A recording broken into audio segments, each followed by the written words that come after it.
우리는 흔히 걷는 것이 나이가 들어서도 건강을 유지하는 핵심 방법이다라고 믿습니다. 하지만 요즘 의사들은 이 믿음에 경고를 보내고 있습니다. 걷기는 확실히 활동적인 삶을 유지하는 좋은 방법이지만 그것만으로는 건강을 지키기에 충분하지 않다는 것입니다. 나이가 들수록 우리는 다양한 형태의 운동이 필요합니다. 만약 걷기만으로 운동을 대체한다면 그것이 오히려 노화를 촉진시키고 신체에 부담을 줄 수 있다는 점을 간과할 수 있습니다. 왜 걷기만으로는 충분하지 않은가? 70대 이후에 걷기만으로는 여러 가지 신체적인 요구를 충족시키기 어려운 이유는 간단합니다. 걷기는 주로 하체 근육을 사용하는 운동입니다. 하지만 나이가 들수록 우리가 필요로 하는 것은 근육을 단련하고 균형을 유지하며 관절을 보호하는 다양한 형태의 운동입니다. 걷기는 우리 몸에 전반적인 저항 운동을 제공하지 않으며 특히 상체나 코어를 강화하는 데는 한계가 있습니다. 나이가 들면서 근육량이 줄어들고 이는 종종 일상적인 활동에서 어려움을 겪게 만듭니다. 예를 들어 무거운 장을 드는 일이나 일어설 때 힘이 들어가는 경험을 많이 하게 됩니다. 이는 근육이 점차 약해지고 있다는 신호입니다. 걷기만으로 생길 수 있는 문제들, 걷기만으로 운동을 해결하려 하면 근육량 감소와 관절의 압박이 가속화될 수 있습니다. 왜냐하면 걷기는 반복적인 동작을 필요로 하기 때문에 특정 부위의 관절에만 부담을 주게 되고 다른 부위의 운동은 부족할 수 있습니다. 예를 들어 다리나 무릎, 발목에 지속적인 압박을 가하게 되어 시간이 지나면서 관절 통증이나 퇴행성 관절염이 발생할 위험이 커집니다. 또한 걷기는 균형을 맞추는데 중요한 소근육들을 충분히 단련하지 못합니다. 이는 넘어지거나 사고를 당할 위험을 높이는 요소가 될 수 있습니다. 나이가 들면서 필요한 운동은 무엇인가? 걷기는 유산소 운동으로 매우 좋지만 이를 보완할 수 있는 운동들이 필요합니다. 예를 들어 근력 훈련이나 균형 운동, 유연성 운동 등이 그것입니다. 이 모든 운동은 걷기와는 다른 방식으로 신체에 다양한 자극을 주어 건강을 유지하고 나이가 들면서 발생할 수 있는 신체적 문제를 예방하는 데 도움이 됩니다. 근력 훈련의 중요성 나이가 들수록 근육량을 유지하는 것이 무엇보다 중요합니다. 근육이 줄어들면 균형을 잡기 어렵고 일상적인 활동에서도 더 많은 어려움을 겪게 됩니다. 근력 훈련은 근육량을 유지하고 몸을 더 강하게 만들어주며 넘어지거나 다치는 위험을 크게 줄여줍니다. 특히 걷기만으로는 하체 근육만 사용하기 때문에 상체와 코어 근육을 강화하는 운동이 반드시 필요합니다. 예를 들어 가벼운 덤벨을 들어 올리거나 저항 밴드를 이용한 운동, 스쿼트와 같은 운동들이 코어와 상체 근육을 강화하는 데 매우 유효합니다. 균형 운동의 중요성 걷기만으로는 균형을 유지하기 어렵습니다. 나이가 들면 자연스럽게 균형 감각이 떨어지는데 이는 넘어지거나 다치는 큰 원인이 될 수 있습니다. 균형을 잡기 위한 훈련은 매우 중요한데 이는 특정 근육을 강화하고 소근육을 활성화시키는 데 도움을 줍니다. 균형 운동에는 한 발로 서기, 무게를 옮기며 움직이기, 천천히 걷기와 같은 간단한 운동들이 포함될 수 있습니다. 이러한 운동들은 신체의 안정성을 높이고 사고를 예방하는 데 매우 효과적입니다. 결론 걷기는 중요한 운동이지만 나이가 들수록 우리는 걷기만으로는 충분하지 않다는 점을 인식해야 합니다. 신체의 다양한 부위를 고루 운동시킬 수 있는 근력 훈련, 균형 운동, 유연성 운동이 필요합니다. 이러한 운동들은 우리의 근육을 유지하고 관절을 보호하며 균형을 잡는 데 매우 중요한 역할을 합니다. 걷기와 같은 유산소 운동도 좋지만 나이에 맞는 다양한 운동을 병행하여 신체를 전반적으로 건강하게 유지하는 것이 중요합니다. 여러분도 지금부터 자신에게 맞는 운동을 찾아 꾸준히 실천해 보세요. 우리는 나이가 들수록 근육을 유지하는 것이 얼마나 중요한지 종종 간과합니다. 하지만 사실 근육량을 유지하는 것은 건강하고 독립적인 생활을 영위하는 데 있어 핵심적인 요소입니다.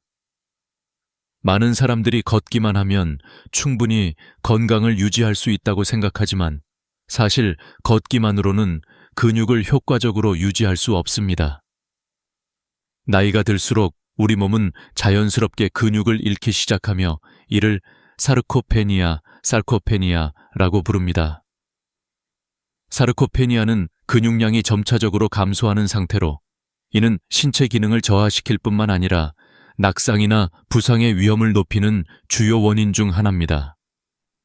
근력 훈련의 중요성 걷기는 주로 하체 근육을 사용하는 유산소 운동입니다. 물론 하체 근육을 강화하는 데 도움을 줄 수 있지만 걷기만으로는 상체와 코어를 충분히 강화할 수 없습니다. 상체와 코어 근육을 강화하지 않으면 일상적인 활동에서 어려움을 겪을 수 있습니다. 예를 들어 물건을 들거나 의자에서 일어설 때 손을 대지 않고 혼자서 할 수 있는 능력은 강한 근육을 의미합니다. 그러나 시간이 지나면서 근육이 약해지면 이러한 간단한 활동도 힘겹게 느껴질 수 있습니다. 따라서 나이가 들면서 근력 훈련을 하는 것이 필수적입니다. 근력 훈련은 단순히 근육을 키우는 것 이상의 효과를 가집니다. 근육을 유지하면 균형을 개선하고 낙상의 위험을 줄이며 관절에 가해지는 부담을 덜어줍니다. 또한 근력 훈련은 골밀도를 증가시켜 골다공증 예방에도 중요한 역할을 합니다. 특히 몸을 지탱하는 코어 근육을 강화하면 일상에서 더 안정적이고 강한 체력을 유지할 수 있습니다. 근력 훈련을 시작하는 방법. 근력 훈련은 헬스장에서 무거운 웨이트를 드는 것처럼 복잡하지 않습니다. 사실 처음 시작할 때는 가벼운 덤벨, 저항밴드, 체중을 이용한 운동으로도 충분히 효과를 볼 수 있습니다. 예를 들어 스쿼트, 팔굽혀 펴기, 저항밴드를 이용한 운동은 집에서도 쉽게 할 수 있는 운동입니다. 중요한 점은 점진적으로 운동의 강도를 높여가며 근육에 적절한 자극을 주는 것입니다. 이러한 운동을 통해 근육을 꾸준히 단련하면 시간과 함께 체력이 향상되고 전반적인 건강도 좋아질 것입니다. 실제 사례로 보는 근력 훈련의 효과. 예를 들어 74세의 로버트 씨는 매일 걷기를 꾸준히 해왔지만 어느 날 예전처럼 가벼운 박스를 들 수 없다는 것을 깨달았습니다. 또한 소파에서 일어날 때도 힘이 들어가더군요. 처음에는 나이가 들어서 그런 것이라고 생각했지만 의사는 근육 손실을 빠르게 예방하기 위해 근력 훈련이 필요하다고 설명했습니다. 로버트 씨는 간단한 덤벨 운동과 저항밴드를 이용한 훈련을 추가하기 시작했으며 몇 달 만에 놀라운 변화를 경험했습니다. 그는 더 강하고 안정감이 느껴졌으며 전반적인 체력과 에너지가 크게 향상되었습니다. 이와 같은 변화는 많은 사람들에게 일어날 수 있습니다. 사실 근력 훈련은 나이가 많다고 해서 시작할 수 없는 것이 아닙니다. 나이에 관계없이 근육을 단련하고 강화할 수 있는 방법은 충분히 존재하며 이는 전반적인 건강에 큰 영향을 미칩니다. 근력 훈련의 이점 근력 훈련은 근육을 강화하는 것 외에도 다양한 장점이 있습니다. 우선 근육량이 많을수록 신체는 더 많은 칼로리를 소모하게 되어 체중 관리가 용이해집니다. 또한 강한 근육은 관절에 가해지는 부담을 덜어주고 운동을 더 안전하게 할 수 있게 도와줍니다. 더 나아가 연구에 따르면 근육량을 유지하는 것이 뇌 건강에 긍정적인 영향을 미친다고 합니다. 근육을 강화하면 뇌의 혈액순환이 개선되어 인지 능력에도 도움이 될 수 있다는 것입니다. 따라서 나이가 들어서도 근력 훈련을 통해 건강을 유지하는 것은 단순히 신체적인 강화를 넘어서 정신적으로도 큰 이점을 가져다 줍니다. 결론 걷기만으로는 충분하지 않다는 사실을 이해하는 것이 중요합니다. 나이가 들수록 특히 70대 이후에는 근육을 강화하는 훈련이 필수적입니다. 근육을 유지하고 강하게 만드는 것은 신체의 다양한 기능을 개선하고 독립적인 생활을 지속할 수 있게 도와줍니다. 걷기를 넘어서서 근력 훈련을 시작한다면 더 강하고 건강한 삶을 오래도록 즐길 수 있을 것입니다. 걷기는 많은 사람들이 쉽게 할 수 있는 유산소 운동으로 건강을 유지하는 데 효과적입니다. 하지만 걷기만으로는 균형을 향상시키거나 유지하기 어렵습니다. 균형 감각은 나이가 들면서 자연스럽게 약해지는데 이는 불행히도 낙상사고로 이어질 수 있습니다. 낙상은 고령자의 주요 부상 원인 중 하나이며 그 결과 회복에 오랜 시간이 걸릴 수 있습니다. 균형 훈련은 이러한 위험을 줄이는데 매우 중요합니다. 특히 나이가 들수록 우리는 균형을 맞추는 능력이 떨어지고 그로 인해 일상적인 동작이 어려워질 수 있습니다. 균형 훈련의 중요성 사람들은 종종 걷기는 균형을 잘 잡아주는 운동이다 라고 생각하지만 실제로 걷기는 균형을 유지하는 데 필요한 모든 근육을 훈련시키지 않습니다. 걷는 동안 우리는 다리와 허벅지 근육을 사용하지만 발목과 발, 코어의 작은 스타빌라이저 근육들은 충분히 자극되지 않습니다. 나이가 들수록 이러한 소근육들이 약해져 균형을 맞추는데 어려움을 겪게 됩니다. 걷기만으로는 이들을 강화할 수 없으므로 균형 훈련이 반드시 필요합니다. 균형 훈련을 통해 우리는 작은 근육들을 활성화시키고 더 나아가 체내 신경계가 균형을 잡는데 필요한 신호를 빠르게 전달할 수 있도록 도와줍니다. 결과적으로 나이가 들수록 균형을 유지하고 넘어질 위험을 크게 줄이는데 중요한 역할을 하게 됩니다. 균형 훈련을 시작하는 방법. 균형 훈련은 특별한 장비나 장소가 필요하지 않습니다.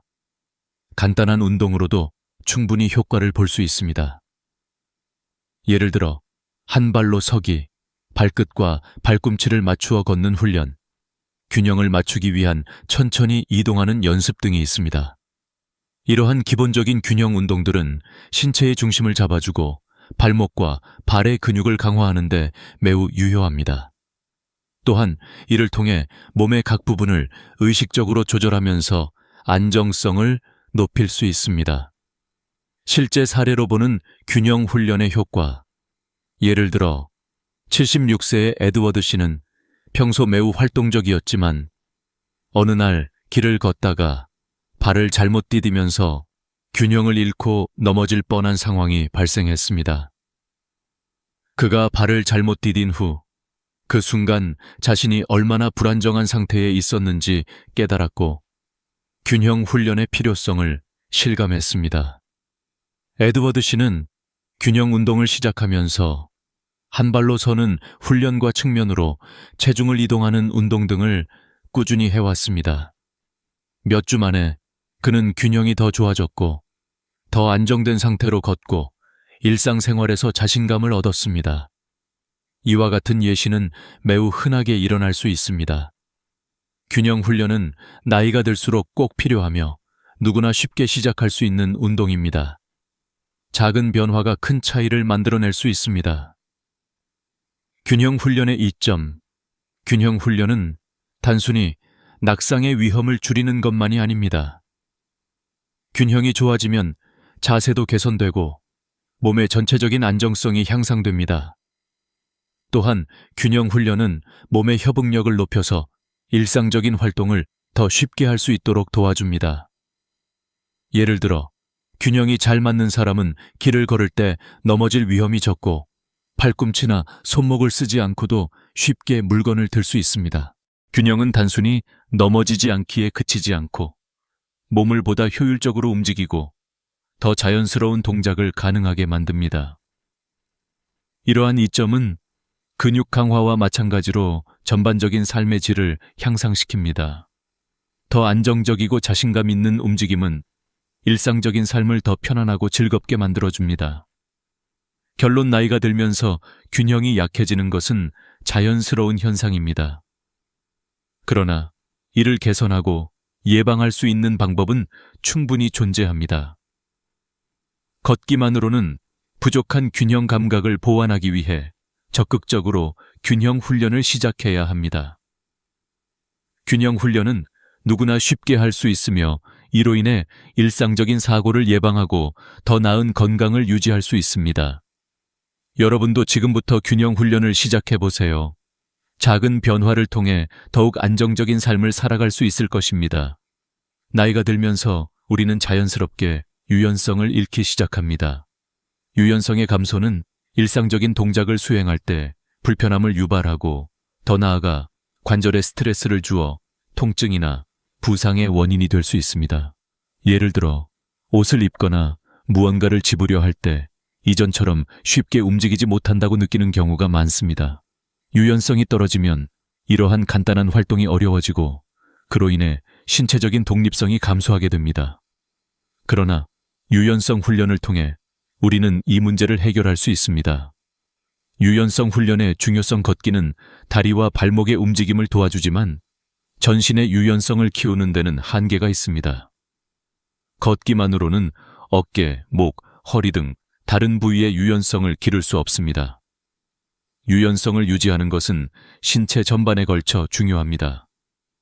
유연한 몸은 덜 뻣뻣하고 관절의 움직임이 자유로워져서 일상생활에서 불편함이 줄어듭니다. 나이가 들어갈수록 우리는 관절의 운동 범위가 제한되기 때문에 이를 예방하고 개선하기 위해서는 유연성 훈련을 적극적으로 해야 합니다. 유연성 훈련은 관절의 유동성을 유지하고 부상을 예방하는 데 중요한 역할을 합니다. 또한 유연성을 향상시키면 자세가 개선되고 척추와 목의 긴장을 줄여서 통증을 완화하는 데도 효과적입니다. 더욱이 유연성 훈련은 혈액순환을 촉진하고 근육과 관절의 긴장을 풀어주는 데 중요한 역할을 합니다. 유연성 훈련을 시작하는 방법. 유연성 훈련은 특별한 장비나 장소가 필요하지 않으며 간단한 동작으로도 효과를 볼 수 있습니다. 대표적인 유연성 운동으로는 목, 어깨, 팔꿈치, 무릎, 발목 등을 움직이는 스트레칭 운동이 있습니다. 예를 들어 목을 천천히 돌리거나 어깨를 위아래로 돌리며 긴장을 풀어주는 운동을 통해 유연성을 기를 수 있습니다. 또한 고양이 소 자세나 햄스트링 스트레칭과 같은 운동은 허리와 다리의 유연성을 높이는 데 효과적입니다. 유연성 운동은 천천히 무리하지 않게 시작하는 것이 중요합니다. 급하게 스트레칭을 하면 오히려 근육이나 인대에 부담을 줄 수 있기 때문에 각 동작을 충분히 길게 유지하면서 몸의 변화에 맞춰 점진적으로 늘려가는 것이 좋습니다. 실제 사례로 보는 유연성 훈련의 효과. 예를 들어 78세의 월터 씨는 매일 걷기를 하였지만 아침에 일어나서나 앉아 있을 때마다 허리와 무릎에 불편함을 느꼈습니다. 그의 의사는 이 문제를 해결하기 위해 유연성 운동을 시작할 것을 권장했습니다. 월터 씨는 매일 간단한 스트레칭을 시작한 후 몇 주 만에 그의 유연성은 크게 향상되었습니다. 그는 몸이 덜 뻣뻣해졌고 자세가 개선되었으며 일상적인 동작을 수행할 때 불편함이 줄어들었습니다. 이와 같은 변화는 많은 사람들에게 일어날 수 있습니다. 유연성 훈련은 나이가 들어서도 꾸준히 할 수 있는 운동이며 신체 건강을 유지하고 통증을 줄이는 데 매우 중요한 역할을 합니다. 또한 이를 통해 근육과 관절을 부드럽게 풀어주고 혈액순환을 촉진시킬 수 있습니다. 유연성 훈련의 이점. 유연성 훈련은 단순히 근육을 늘리는 것 이상의 많은 이점을 제공합니다. 첫째, 유연성 운동을 하면 관절의 운동 범위가 확장되어 일상적인 동작이 더 자유로워집니다. 예를 들어 유연성이 좋다면 바닥에 떨어진 물건을 쉽게 집을 수 있으며 고개를 돌리거나 손을 위로 뻗을 때도 덜 아프고 자연스럽게 움직일 수 있습니다. 둘째, 유연성 훈련은 긴장을 풀어주어 스트레스를 감소시키고 정신적인 안정감을 가져다 줍니다. 셋째, 유연성 운동은 부상 예방에 중요한 역할을 하며 몸의 균형을 맞추는 데도 도움을 줍니다. 결론. 유연성 훈련은 나이가 들면서 중요한 역할을 합니다. 걷기만으로는 충분하지 않으며 유연성 훈련을 통해 우리는 몸의 움직임 범위를 확장하고 일상적인 불편함을 줄일 수 있습니다. 더 나아가 유연성 훈련은 부상 예방에 효과적이며 몸의 전체적인 건강을 유지하는 데 큰 도움이 됩니다. 여러분도 지금부터 유연성 훈련을 시작하여 더 편안한 생활을 즐기세요. 우리 몸의 핵심인 코어 근육은 단순히 복근만을 의미하는 것이 아닙니다. 코어 근육은 허리, 배, 골반 등을 포함하는 중요한 부위로 이 근육들이 잘 유지되어야만 안정적이고 건강한 몸을 유지할 수 있습니다. 나이가 들면서 코어 근육이 약해지면 자세가 나빠지고 이로 인해 허리 통증이 발생하거나 균형을 잡기 어려워질 수 있습니다. 또한 코어가 약하면 일상적인 동작을 수행하는 데에도 어려움이 생깁니다. 따라서 코어를 강화하고 올바른 자세를 유지하는 것은 건강을 지키는 데 매우 중요합니다. 코어 및 자세 운동의 중요성. 코어 근육은 우리의 몸을 지탱하는 중요한 역할을 합니다. 이 근육들은 척추를 안정시키고 움직일 때 몸을 잘 지지해줍니다. 예를 들어 앉거나 서 있을 때, 물건을 들어 올릴 때, 심지어는 걷는 동작에서도 코어 근육이 필요합니다. 코어 근육이 약해지면 척추가 제대로 지지되지 않아 허리나 목에 부담을 주고 통증을 유발할 수 있습니다. 또한 나이가 들면서 자연스럽게 자세가 구부정해지거나 허리가 휘어지는 등의 문제가 발생할 수 있습니다. 이는 모두 코어 근육의 약화에서 비롯된 문제입니다. 따라서 코어 근육을 강화하고 올바른 자세를 유지하는 것이 중요합니다. 특히 코어 근육을 강화하면 낙상의 위험을 줄이고 척추 건강을 유지하는 데 중요한 역할을 합니다. 또한 강한 코어는 상체와 하체의 균형을 맞추어주고 운동할 때도 안정성을 높여줍니다. 코어 운동을 시작하는 방법. 코어 운동은 특별한 장비 없이 집에서도 간단하게 시작할 수 있습니다.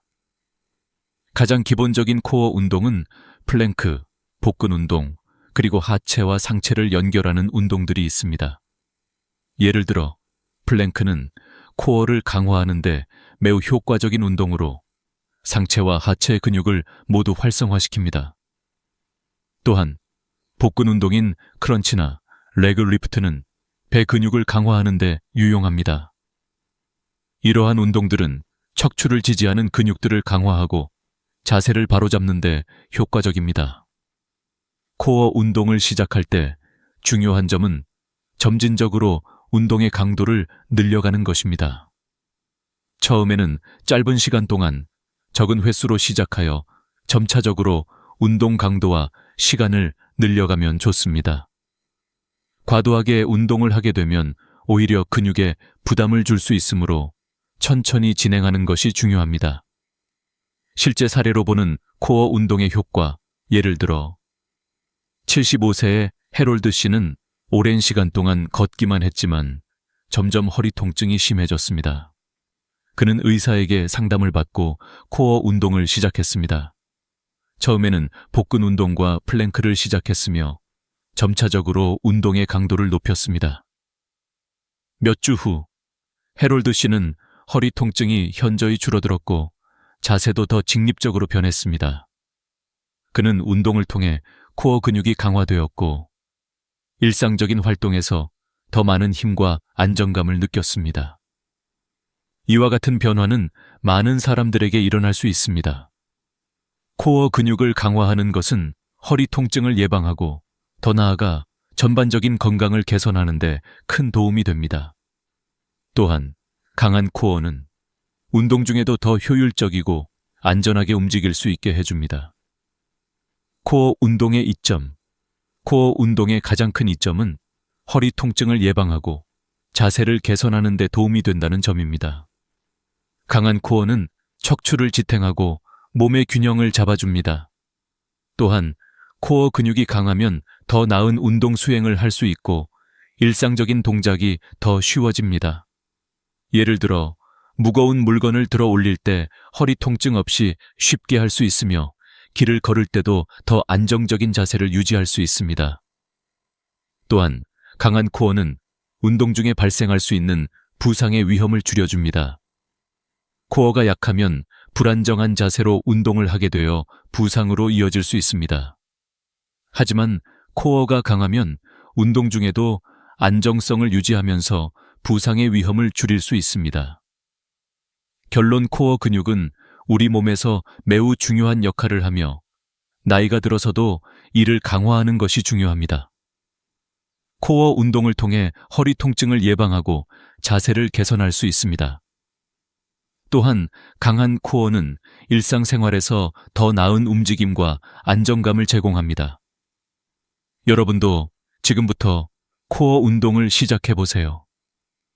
점진적으로 운동을 추가하고 꾸준히 실천하면 건강한 몸을 유지할 수 있습니다. 많은 사람들이 나이가 들수록 자연스럽게 나타나는 관절 통증이나 불편함을 경험합니다. 특히 무릎, 허리, 손목, 발목 등의 주요 관절에서 통증을 호소하는 경우가 많습니다. 이러한 문제는 걷기와 같은 운동을 계속하면서 반복적인 충격이 가해지기 때문에 발생할 수 있습니다. 관절은 시간이 지나면서 자연스럽게 마모되며 이로 인해 관절염이나 다른 퇴행성 질환이 발생할 수 있습니다. 그렇다면 어떻게 해야 관절을 보호하고 운동을 계속하며 건강을 유지할 수 있을까요? 바로 저충격 운동을 통해 관절에 가해지는 부담을 최소화하는 것입니다. 관절 보호의 중요성. 관절은 우리 몸을 움직이는데 중요한 역할을 합니다. 나이가 들면서 관절의 연골이 마모되고 관절의 유연성이 감소하여 통증이 발생하게 됩니다. 이러한 변화를 방치하면 관절염이나 퇴행성 관절 질환이 발생할 수 있습니다. 그러나 걷기와 같은 반복적인 고충격 운동만으로는 관절에 무리가 갈 수 있습니다. 따라서 나이가 들면서 관절을 보호하는 운동을 실천하는 것이 필수적입니다. 특히 저충격 운동은 관절에 부담을 주지 않으면서도 근육을 강화하고 몸을 유지하는 데 매우 효과적입니다. 저충격 운동은 유산소 운동과 근력 훈련을 모두 포함할 수 있으며 관절에 미치는 영향을 최소화하면서도 건강을 유지할 수 있는 운동들입니다. 예를 들어 수영이나 자전거 타기, 요가, 태극권 등의 운동은 매우 유효합니다. 이러한 운동들은 관절의 부담을 덜어주며 동시에 근육을 단련하고 몸의 균형을 개선하는 데도 효과적입니다. 저충격 운동을 시작하는 방법. 저충격 운동은 집에서 할 수 있는 간단한 운동부터 시작할 수 있습니다. 가장 대표적인 운동은 수영과 자전거 타기입니다. 수영은 물의 부력 덕분에 관절에 거의 부담을 주지 않으면서도 전신 운동을 할 수 있는 최고의 운동 중 하나입니다. 자전거 타기도 마찬가지로 무릎이나 허리에 과도한 압력을 가하지 않으면서 유산소 운동을 할 수 있습니다. 또한 요가와 태극권은 유연성, 균형, 근력을 동시에 강화할 수 있는 저충격 운동입니다. 요가는 다양한 자세를 통해 관절을 스트레칭하고 근육을 강화하는데 많은 고령자들이 요가를 통해 관절의 통증을 완화시키고 유연성을 유지하는 데 도움을 얻고 있습니다. 태극권도 마찬가지로 몸의 움직임을 천천히 하고 관절에 부담을 주지 않으며 균형을 잡고 몸을 부드럽게 움직일 수 있도록 도와줍니다. 이러한 운동들은 관절을 보호하면서도 전반적인 체력을 개선하는 데 매우 유효합니다. 실제 사례로 보는 저충격 운동의 효과. 77세의 레이몬드 씨는 매일 걷기를 하였지만 시간이 지나면서 무릎과 허리가 점점 아프기 시작했습니다. 그는 걷기만으로는 더 이상 관절을 보호할 수 없다는 사실을 깨닫고 수영과 자전거 타기를 추가했습니다. 몇 주 후, 그는 무릎과 허리 통증이 현저히 줄어들었으며 전반적인 체력도 향상되었습니다. 레이몬드 씨는 수영과 자전거 타기를 통해 관절에 가해지는 부담을 줄이면서도 건강을 유지할 수 있었습니다. 이처럼 저충격 운동은 관절을 보호하면서도 몸을 유지하고 더 나아가 일상생활을 훨씬 편안하게 만들어줍니다. 고령자들이 겪는 관절 문제는 누구에게나 있을 수 있는 일이지만 이를 해결하기 위한 방법은 분명히 존재합니다. 저충격 운동의 이점. 저충격 운동의 가장 큰 이점은 관절에 부담을 주지 않으면서도 유산소 운동과 근력 훈련을 동시에 할 수 있다는 점입니다. 이는 관절염이나 퇴행성 질환을 예방하고 관절 건강을 유지하는 데 중요한 역할을 합니다. 또한 저충격 운동은 운동 중에 부상의 위험을 줄여주며 신체 전반적인 건강을 개선하는 데 효과적입니다. 예를 들어 수영을 하면 심혈관 기능이 좋아지고 자전거 타기를 하면 하체 근육이 강화됩니다. 이와 같은 운동은 나이가 들면서 발생할 수 있는 여러 건강 문제를 예방하는 데 중요한 역할을 합니다. 더 나아가 저충격 운동은 정신적인 건강에도 많은 도움을 줍니다. 운동을 통해 스트레스가 감소하고 우울증이나 불안 증세를 완화할 수 있습니다. 이는 전반적인 삶의 질을 향상시키는 중요한 요소입니다. 결론, 관절을 보호하는 운동은 나이가 들수록 필수적입니다. 걷기와 같은 고충격 운동을 넘어서서 수영, 자전거 타기, 요가, 태극권과 같은 저충격 운동을 통해 우리는 관절에 부담을 주지 않으면서도 건강을 유지할 수 있습니다. 저충격 운동은 신체적 건강뿐만 아니라 정신적인 건강에도 큰 영향을 미치므로 모든 연령대에서 유용하게 적용할 수 있습니다. 여러분도 지금부터 저충격 운동을 시작하여 관절을 보호하고 더 건강한 삶을 살아가세요. 안녕하세요. 오늘은 여러분에게 아주 특별한 운동을 소개하고자 합니다. 이 운동은 단 1분, 매일 하셔도 좋을 만큼 간단하고 짧은 시간이지만 여러분의 뇌를 20년 더 젊게 만들 수 있는 놀라운 방법입니다. 여러분이 기억력 감퇴나 집중력 부족 또는 쉽게 피로감을 느끼신다면 이 운동을 통해 큰 변화를 경험하실 수 있을 것입니다. 사실 이 운동은 단순히 뇌 건강을 유지하기 위한 운동이 아닙니다. 우리의 뇌는 나이가 들어가면서 점차 퇴화하는 것이 자연스러운 현상이지만 이 운동을 꾸준히 하면 뇌의 기능을 활성화시켜 더 나은 기억력과 집중력을 제공하고 전반적인 삶의 질을 향상시킬 수 있습니다. 여러분은 얼마나 자주 오늘 뭐 했지? 또는 누구랑 만났지? 같은 질문을 스스로에게 던지시나요? 혹시 자주 가족이나 친구들의 이름을 잊어버리거나 최근에 갔던 곳이나 했던 일에 대해 기억이 나지 않는 경험을 하셨나요?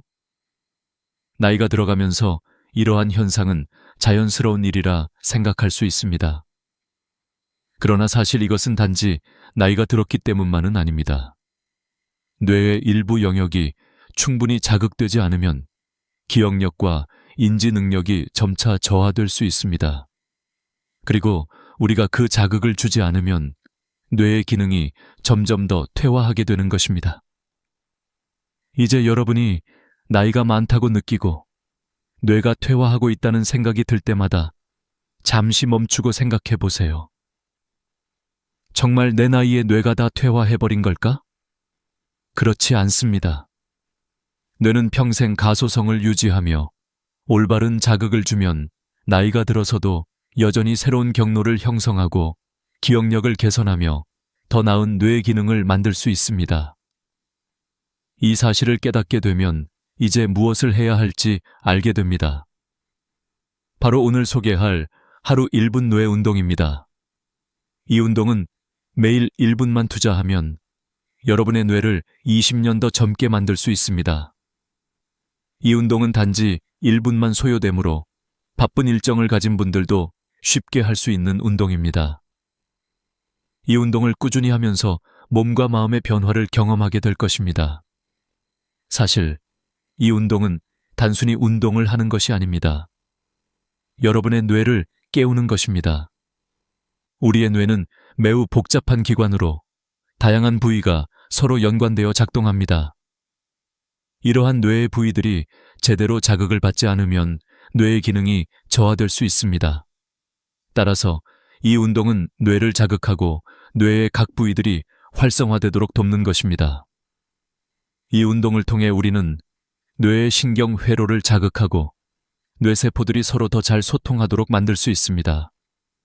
그러면 자연스럽게 기억력이 향상되고 집중력도 좋아지며 피로감도 덜 느끼게 될 것입니다. 뿐만 아니라 이 운동을 하면서 몸과 뇌의 상호작용이 원활해지면 일상생활에서 더욱 활력 있게 움직일 수 있게 됩니다.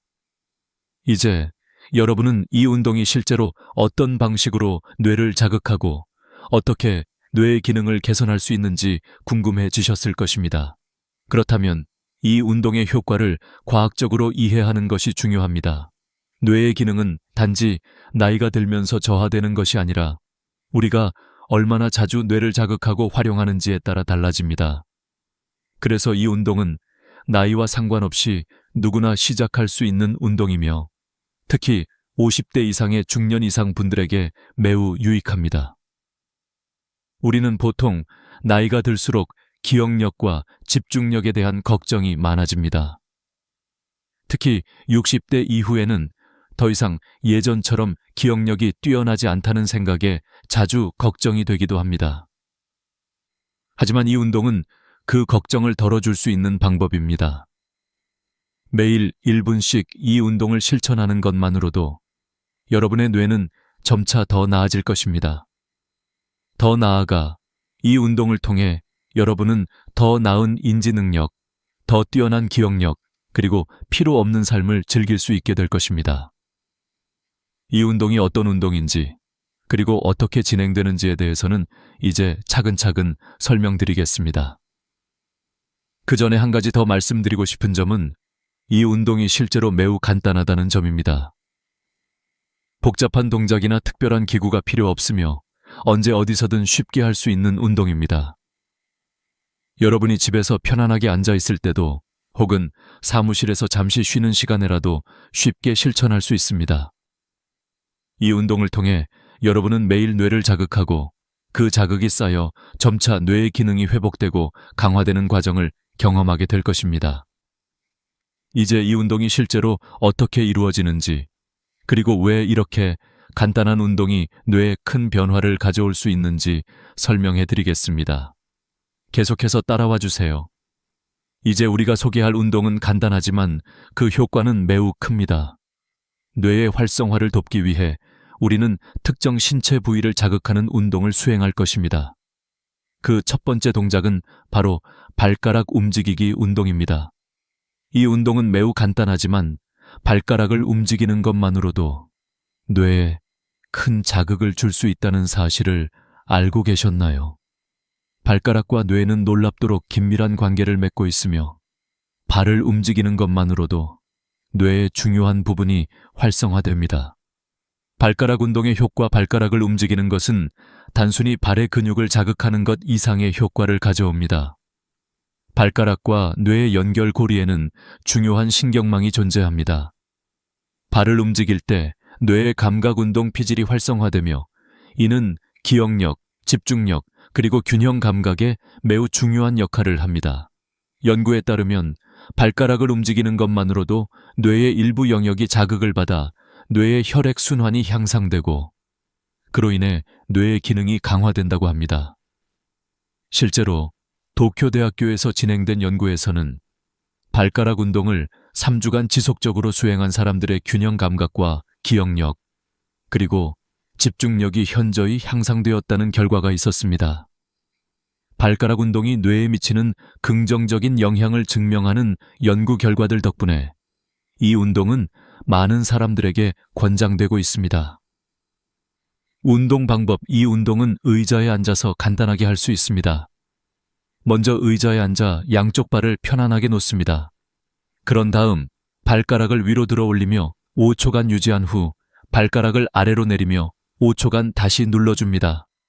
이 동작을 5회 반복하며 발가락을 마사지하는 듯한 동작으로 10초간 진행합니다.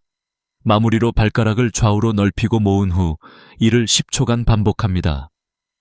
이 모든 동작은 총 30초 정도 소요되며 하루에 2번 1분 정도만 투자하면 됩니다. 김철수 씨는 이 운동을 처음에 매우 의심했지만 2주 후에 그의 변화는 놀라웠습니다. 그는 예전처럼 비틀거리지 않고 계단을 오를 때 난간을 잡지 않고도 자연스럽게 올라갈 수 있게 되었으며 걸음걸이가 확실히 개선되었습니다. 여러분도 이 운동을 통해 비슷한 변화를 경험하실 수 있을 것입니다. 뇌와 발가락의 관계, 발가락을 움직이는 운동이 뇌에 미치는 영향은 단순히 발의 근육을 강화하는 것을 넘어 뇌의 기능을 향상시키는 데 중요한 역할을 합니다. 발가락을 움직일 때 뇌의 감각운동 피질이 자극되어 뇌의 혈류량이 증가하고 그로 인해 뇌의 여러 기능이 활성화됩니다.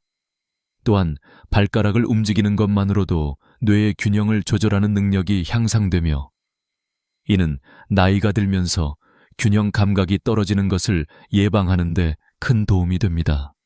나이가 들면서 발생할 수 있는 기억력 감퇴나 집중력 저하, 균형 문제 등은 대개 뇌의 특정 부위가 자극되지 않아 발생하는 현상입니다.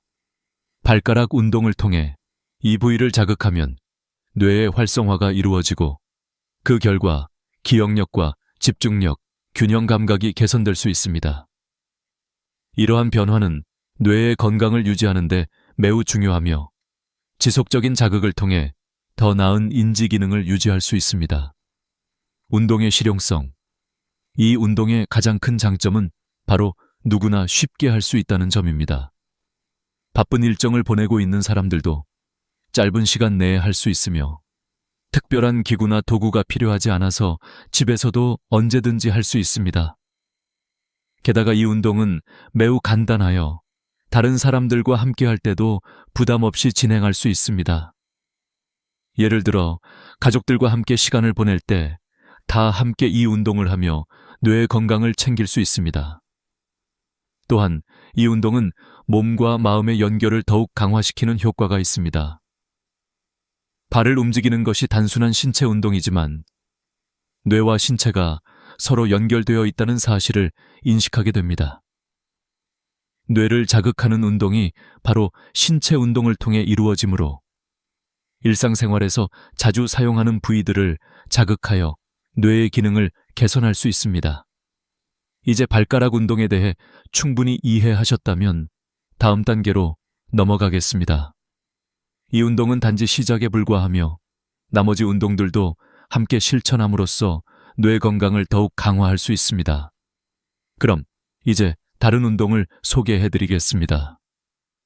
지금까지 발가락 운동을 통해 뇌와 신체의 연결을 이해하셨다면 이번에는 뇌의 다른 부위들을 자극하는 운동들에 대해 설명드리겠습니다.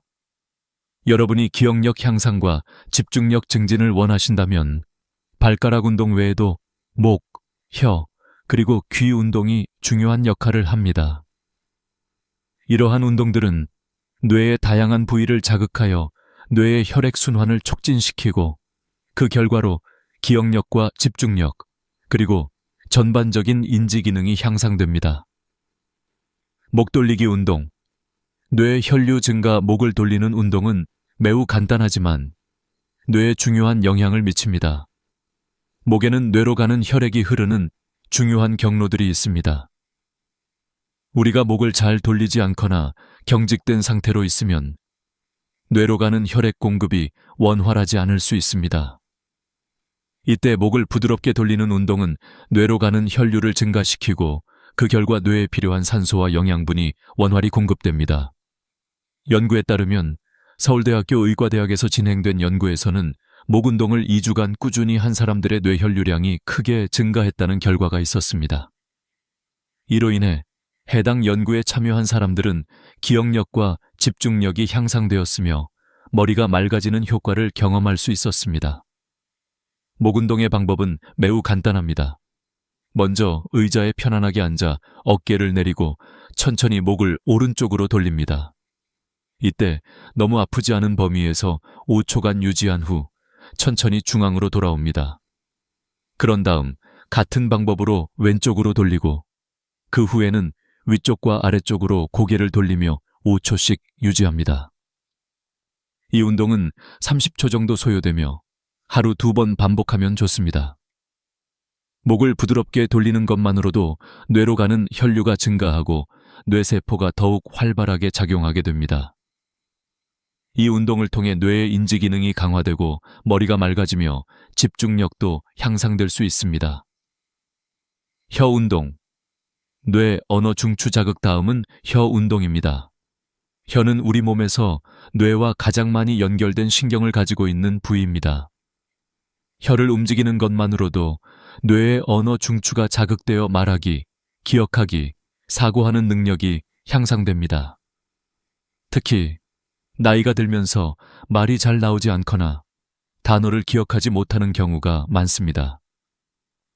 이런 문제를 해결하는 데 도움이 되는 것이 바로 혀 운동입니다. 혀 운동은 매우 간단하지만 그 효과는 상당히 큽니다. 먼저 의자에 편안하게 앉아 입을 살짝 벌리고 혀를 밖으로 내밀어 5초간 유지합니다.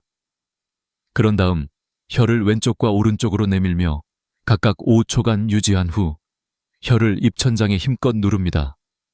마지막으로 혀로 원을 그리듯이 돌려주며 시계 방향과 반시계 방향으로 각각 5번씩 돌립니다.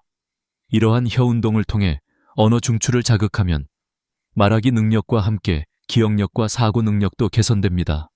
이 영호 씨의 경우 혀 운동을 2주간 꾸준히 하면서 말이 술술 나오는 경험을 했습니다. 예전에는 단어를 기억하는 데 어려움을 겪었지만 이제는 손자와 30분 동안 대화할 수 있을 정도로 말하기 능력이 향상되었습니다. 혀 운동을 통해 뇌와 신경을 자극하면 이러한 긍정적인 변화를 경험할 수 있습니다. 귀 마사지를 통한 균형 감각 향상, 마지막으로 소개할 운동은 귀 마사지입니다. 귀에는 전정기관이라는 중요한 부분이 있습니다. 전정기관은 우리 몸의 균형을 담당하는 중요한 역할을 합니다. 귀를 자극하는 것만으로도 뇌의 뇌관이 활성화되어 균형 감각, 집중력, 기억력 등이 향상됩니다. 귀 마사지는 매우 간단하며 의자에 앉은 상태에서 양손으로 귀를 부드럽게 잡고 귀를 위, 옆, 아래로 천천히 당겨줍니다. 각 동작을 5초간 유지한 후 귀를 부드럽게 원을 그리며 마사지하는 방법으로 진행합니다. 이 운동은 총 30초 정도 소요되며 하루 2번 실천하면 좋습니다. 이 운동을 통해 균형 감각이 향상되고 어지러움이 줄어드는 효과를 경험할 수 있습니다. 박상철 씨는 귀 마사지를 통해 균형 감각이 개선되어 이제는 계단을 오를 때도 혼자서 편안하게 올라갈 수 있게 되었습니다. 그의 어지러움이 거의 사라졌으며 이제는 머리가 맑아지고 뉴스 내용을 더 잘 들을 수 있게 되었습니다. 결론. 다양한 운동의 결합 이와 같이 발가락, 목, 혀, 귀, 운동은 각각 뇌의 다른 부위를 자극하여 기억력과 집중력, 균형 감각을 향상시키는 데 도움을 줍니다. 이 운동들을 꾸준히 실천하면 뇌가 더욱 활발하게 기능을 하게 되고 결과적으로 일상생활에서 더 나은 성과를 얻을 수 있게 됩니다. 이러한 운동들이 바로 나이가 들어서도 뇌를 젊고 활력 있게 유지하는 비결입니다. 이제까지 소개한 운동들이 왜 이렇게 중요한지, 그리고 이들이 뇌와 신체에 미치는 긍정적인 영향을 충분히 이해하셨을 것입니다. 그럼 이 운동들이 실제로 사람들의 삶에 어떤 변화를 가져왔는지에 대해 이야기해 보겠습니다. 많은 고령자들이 뇌의 건강에 대한 걱정을 가지고 있으며 특히 기억력 감퇴나 집중력 부족으로 인해 일상생활에서 불편함을 겪고 있습니다. 하지만 이 운동들은 실제로 많은 사람들의 삶을 변화시켰습니다. 박영희 씨의 사례, 기억력 회복.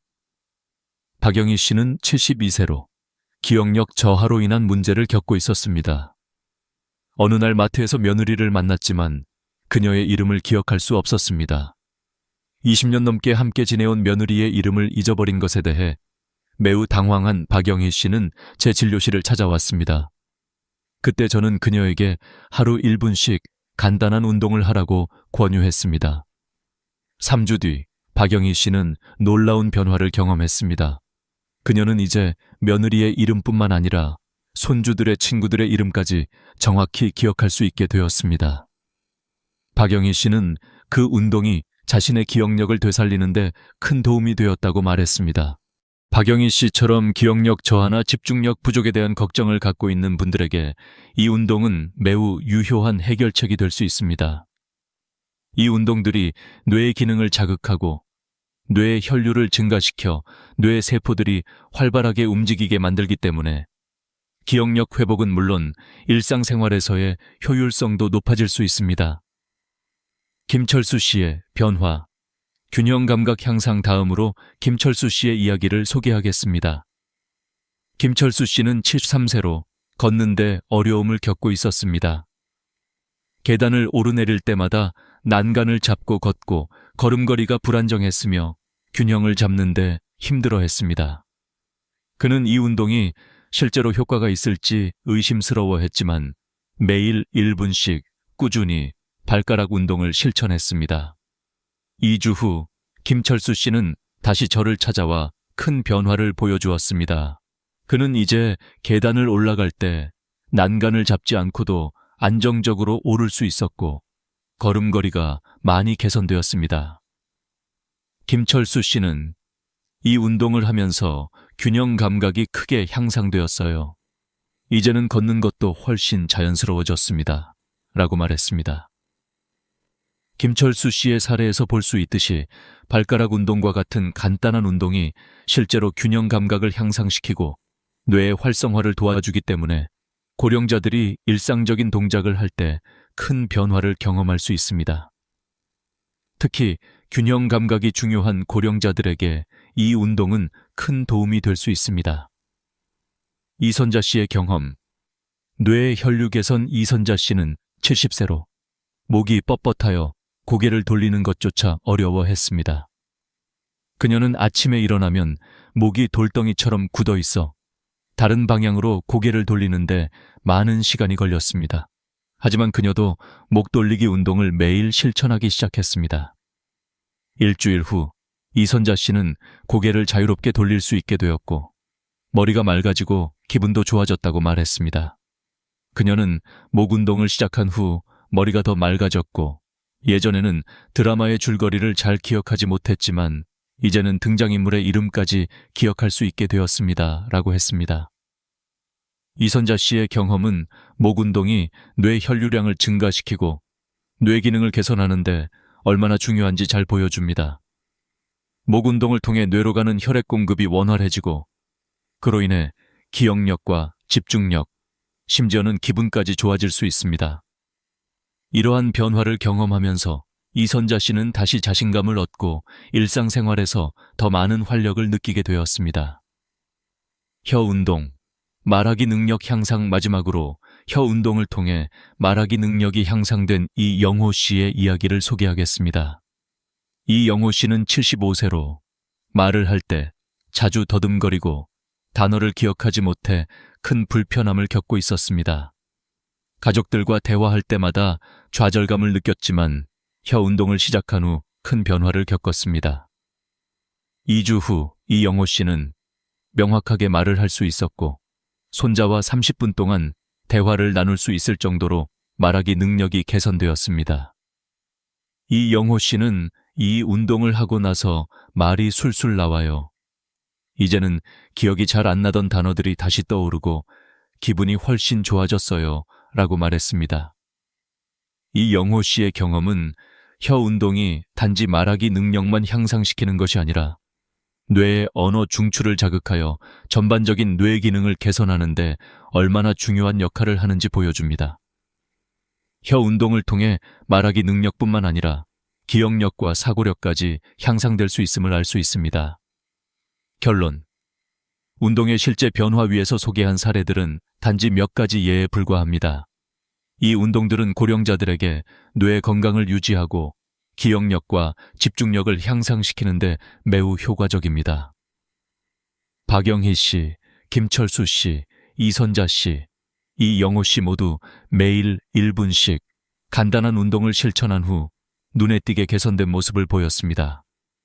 이 운동들을 꾸준히 실천함으로써 여러분도 뇌 건강을 회복하고 삶의 질을 향상시킬 수 있을 것입니다. 이제 여러분이 기억하셔야 할 점은 운동이 얼마나 간단하고 짧은 시간에 이루어지는지입니다. 하루 1분만 투자하면 뇌와 신체의 여러 부위를 자극하여 기억력, 집중력, 균형 감각 등을 향상시킬 수 있습니다. 더 이상 나이가 들면서 뇌가 퇴화한다고 걱정하지 마세요. 올바른 운동과 자극으로 뇌는 나이에 관계없이 계속해서 젊고 활기차게 유지될 수 있습니다. 이제 운동을 시작하면서 많은 분들이 궁금해하는 점은 이 운동을 제대로 하고 있는 걸까?입니다. 물론 이 운동들은 간단하고 짧은 시간이지만 제대로 하지 않으면 그 효과가 제대로 나타나지 않을 수 있습니다. 특히 고령자들 사이에서 흔히 발생하는 실수들을 미리 알고 이를 피하는 것이 중요합니다. 운동의 효과를 극대화하려면 몇 가지 중요한 점을 반드시 기억해야 합니다. 실수 1. 너무 빨리 운동을 하려고 한다. 운동을 시작하면서 많은 분들이 첫 번째 실수로 더 빨리 하면 더 효과적이지 않을까라는 생각을 합니다. 그러나 이 운동은 빠르게 하는 것이 중요한 것이 아니라 천천히, 부드럽게 진행하는 것이 핵심입니다. 뇌는 자극을 천천히 그리고 지속적으로 받을 때 가장 큰 효과를 발휘합니다. 너무 빠르게 하면 뇌가 충분히 자극을 받지 못하고 오히려 어지러움이나 불편함을 느낄 수 있습니다. 예를 들어, 목 운동을 할 때 고개를 빠르게 돌리면 목에 부담을 줄 수 있습니다. 대신 고개를 돌릴 때는 천천히, 부드럽게 5초씩 유지하며 돌아가는 것이 가장 효과적입니다. 이처럼 운동을 너무 빨리 하지 않고 천천히 반복하면서 뇌를 자극하는 것이 중요합니다. 실수 2. 아프거나 불편할 때까지 운동을 한다. 두 번째 실수는 운동을 할 때 아프거나 불편함을 느낄 때까지 해야 더 효과적일 것이라는 생각입니다. 하지만 이것은 매우 위험한 접근법입니다. 운동의 목적은 뇌와 신체에 적절한 자극을 주는 것이지 고통을 유발하는 것이 아닙니다. 특히 목이나 귀를 당길 때 너무 세게 하거나 아프다고 느낄 정도로 강하게 하면 부상의 위험이 커집니다. 목 운동이나 귀 마사지를 할 때 고통을 느낄 정도로 세게 당기는 것은 절대 피해야 합니다. 몸에서 불편함을 느끼면 즉시 중단하고 그 강도를 조절해야 합니다. 운동을 할 때 시원하다고 느껴지는 정도까지만 진행하고 아프거나 불편할 때는 운동을 중단하는 것이 가장 중요합니다. 이 점을 꼭 기억하세요. 실수 3. 운동을 불규칙적으로 한다. 세 번째 실수는 운동을 규칙적으로 하지 않는 것입니다. 이 운동의 효과를 보기 위해서는 매일 일정한 시간에 꾸준히 실천하는 것이 매우 중요합니다. 하루 한 번 1분씩이라도 꾸준히 실천해야 운동의 효과를 확실히 경험할 수 있습니다. 운동을 잊어버리거나 불규칙적으로 하면 뇌의 자극이 일관되게 이루어지지 않기 때문에 원하는 효과를 얻을 수 없습니다. 예를 들어 아침에 일어나서 양치질을 할 때 발가락 운동을 하거나 저녁에 뉴스 프로그램을 보는 동안 목 운동을 하는 등 일상에서 쉽게 실천할 수 있는 시간을 찾아 운동을 규칙적으로 하는 것이 좋습니다. 매일 같은 시간에 운동을 하면 운동을 잊을 염려도 줄어들고 꾸준한 자극이 뇌의 기능을 강화하는 데 도움을 줄 것입니다. 실수 4. 운동의 순서를 바꾼다. 마지막 실수는 운동의 순서를 무시하거나 바꾸는 것입니다. 각 운동은 특정한 순서대로 진행할 때 가장 큰 효과를 발휘합니다. 예를 들어 발가락 운동을 먼저 하고 그 다음 목 운동을 하고 혀 운동을 하는 방식으로 순서대로 진행하는 것이 가장 효과적입니다.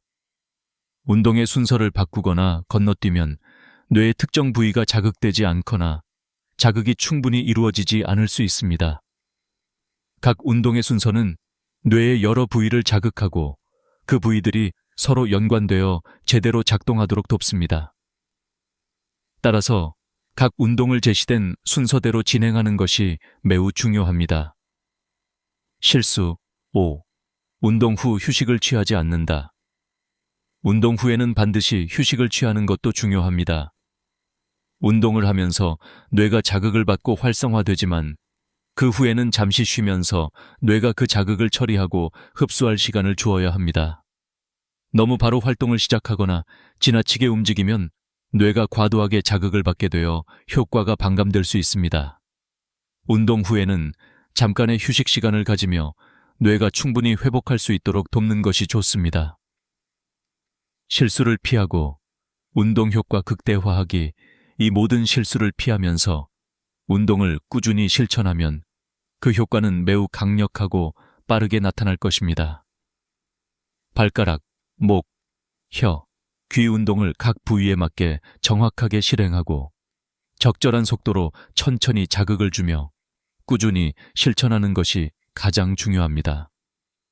이를 통해 뇌의 혈류를 증가시키고 뇌의 각 부위가 활성화되어 기억력, 집중력, 균형 감각이 향상됩니다. 또한 이 운동을 통해 얻을 수 있는 가장 큰 장점은 단기적인 효과뿐만 아니라 장기적인 효과입니다.